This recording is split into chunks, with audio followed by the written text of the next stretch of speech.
first question of the Detroit Lions nickel package. No. We've been hearing this a lot. All right, we've been hearing it from Amik Robertson. We heard it from Dan Campbell when he spoke to the media yesterday. We heard it from DJ Reed. Ennis Rakestraw has been turning heads in OTAs. He looked very good. Dan Campbell listed him as one of his standouts. And you remember last year, he was fighting for first-team snaps. He was getting a lot of first-team nickel reps in camp before he got hurt. Can Ennis win a starting spot out of camp? Brad Holmes, and look, I saw people talking earlier, like, when you say next man up, you're already devaluing the Ragnow situation. So I would imagine that these are I would imagine that these are the people supposed to do, right? I would imagine that those kind of people are going to be critical of what I have to say right now. To think about the fact that Brad Holmes doubled up on a position in the draft, right? Back to back, went back to back cornerbacks. I think it kind of tells you what they thought of Ennis Rakestraw. And I would ask the question, just in general, did we really see what Ennis Rakestraw had to offer last year? No. You see where I'm going with this, Sean? Yes. Like, can he win a starting spot? Hell yeah, he can. And like, look, I'm gonna do what I make fun of. I am right now. But that clip of him with J-Mo, you know what I'm saying? Like, that's Jameson Williams, man. Like, I'm not saying that's going to determine, he's going to be good now because of that clip. But Sean, it verifies that there is something there, and that's fair. I don't care what anybody says. No. Shout out Terry Foster making his Terry way through Foster. the studio. The legend. Join us Sunday morning, 8 a.m., right? Yes. We'll be there at 8 a.m. Be there, be square. Yeah. Be there or be square, he said. 100%. And again, I keep bringing this up until people get it through their head. This is a man that's playing chess and looking a move or two ahead. Absolutely. It doesn't necessarily mean that a first-year guy or even a second-year guy is going to get that starting gig right away. Woodward Sports Chat Thread, Cody Engel. Windsor bar promoters would come to the hotels when people check in to get them to go to the bars. I would. It's a savvy business move. It's a lot like the guy, and the older folk might remember this. Remember when Mount Clemens had the bar scene? Remember those days? It was like the guy from Hungry Howie's that brought the 4 warmers with large pizzas that he would sell for $15. Brilliant idea. We would buy them all. Brilliant idea. And he'd turn around and go home. Yep. I love the hustle. I do. Second down. Second down, second question. Are we done freaking out about Frank Ragnar's retirement? I am from this perspective, Sean. It's real, it's here, it's happening. Like I've accepted it. That's fair. Yeah. You know what I'm saying? Like I'm not gonna freak out about it anymore. Like it's here and this is it. And I'm not patting myself on the back or anybody else. I will say this. We knew the Frank Ragnow thing is a lot like the 15-2 last year. They're very, very closely related. We knew 23 guys on IR. But we got out ahead of ourselves a little bit. I feel the same way about Frank Ragnow. We knew that this moment could literally happen at any time. I really did. Yeah, at any time. It was a hand grenade that the pin had been pulled out of. No, you know what? Until you find that continuity, until you find, and we'll be able to see it. We'll be able to see it. It's going to be a brand new unit, whether we want to admit it or not. And suddenly, a strength of ours, this offensive line, which I don't think anybody would argue is a top 5 offensive line, they're going to have to prove it. That's the nature of the business. They're going to have to prove it now with the new anchor in the middle. So I'm going to say no, though, to Spencer's question. You posed that, right? Yep. Not yet. I need to see it. The stakes are so high now, Neil. They Yes. are. I mean, I still trust Brad Holmes. Both things can be true. I trust Brad Holmes, but you're going to have to prove it now on the field because the stakes are so high. Anything short of the Super Bowl is failure. Sean, when we initiated this conversation, I thought you were an exit behind me on the highway. All right. Turns out you're an exit in front of me. I've accepted it. I've accepted what happened. But I have not embraced the reality of what has happened. You have embraced the reality of what has happened. Already there. Yeah. It's already there. It's already there. Sorry, when you say Super Bowl or bust, it is. Which it is. And I feel like we kind of founded that on this show. We were the first in this town on that. So when you say that, Sean, it drives home the fact, okay, it is Super Bowl or bust. Like, cut the shit. It is. It is. We're in that window. Anything short of that. Next 4 to 5 years are Super Bowl or bust. That's it. And we have one less multiple-time All-Pro. You know what? We were at a different level than our Minnesota friends, but we were a 15-2 team last year. We were. Yeah. That's how I look at that. Sunday night with so much fun. Oh, you had 5 turnovers and you came back and you won Sunday Night Football, didn't you? Didn't you? Didn't you? You did that, didn't you? No. That's where I'm at. Really. Yep. I mean, really and truly. That's why this You won all those games in division. You're so cute, you are. That's why this year's going to be so arduous, because you know as well they're going to go 12-5 or 11-6. All right? And it is going to be so arduous because every week we're going to hear from people, Spenny, I told you on June 6th last year, book it. The Lions are taking a step back and our window's closed. Rob Parker's going to show up in every one of the chats, right? And that's why it's going to be none of it means anything until the playoff. It doesn't mean a thing. Of course, unless you miss the playoff. If you miss the playoff, then, oh my gosh, it's worst case scenario. None of it means anything until the playoff. That's why this year is going to be so arduous. Now, that doesn't mean that we're not going to have fun each and every week when we're doing the pregame shows or the postgame shows, whether it be the heavies or Neil and I, whatever the case may be. But this is going to be an arduous year, Neil, and we better just buckle up and prepare ourselves for it. That's facts. That's 100% facts. All right, next down. All right, next question. I planted my flag yesterday on heavyweights. I was kind of pussyfooting, tiptoeing around a couple different things. I think Jameson Williams is going to be a first-team All-Pro wide receiver next year. What is the ceiling for Jameson Williams? Oh, that's a ceiling, no doubt.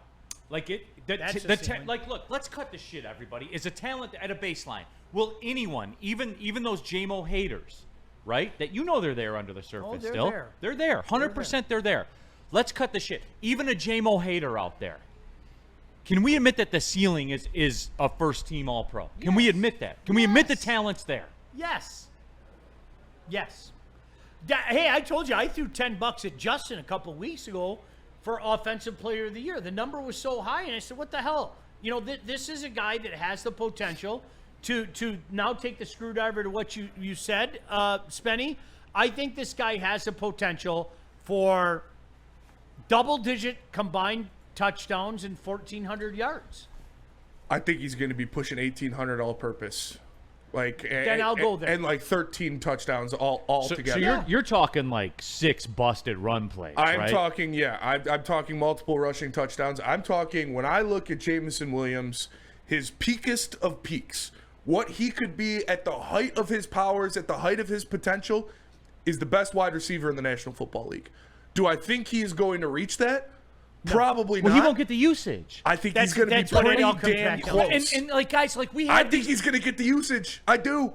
I think he's going to be you're that talking guy. you're talking like 100 catches? Like, I'm talking like I looked at Tyreek Hill's stats. I think it was Tyreek Hill in like 2020 or something like that. He had, I believe it was 87 catches for around 1,400 yards. That's what I'm expecting out of Jameson Williams. See, I still think that Amon-Ra St. Brown is the primary target if you're talking in the passing game. like 100 catches for him is non-negotiable. I will not. Right. Non-negotiable. Right. But I think because of the big play capabilities, I will say again, I think that J-Mo ends up with more yards. I really do. I think so too. Well, I agree with that. And like, Johnny Moore, if you don't believe me, listen to what fucking Dan Campbell said about him literally yesterday. This dude's, it's different. He's special. He's up for a breakout. He looks like one of the best players on the field. Dan Campbell has said that. Johnny Morton has said that. Scotty Montgomery has said that. He is locked in, and it's a contract year. And he doesn't have this bullshit that he's doing, a suspension or an injury or anything like that, and him and Goff are on the same page. Their chemistry is perfect.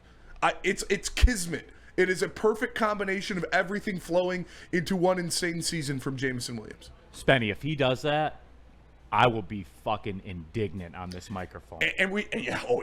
I will be indignant. And we talked about what does Jameson Williams do in the biggest situations in the biggest games? He's always the best player on the field. Always stepping up. The last 2 playoff games that the Lions have had, he's been the best player on the field. Just don't let him throw the ball. Don't make him throw the ball. But what happens? Jared Goff gets slobber knocked out for a couple snaps. Bring in Teddy Bridgewater. What do? They hand the ball to Jameson Williams, and like Colin Cowherd, he says, "Don't worry, LeBron. We got this." And he went there, and he took it to the house first place. Said, "Goff, rest up.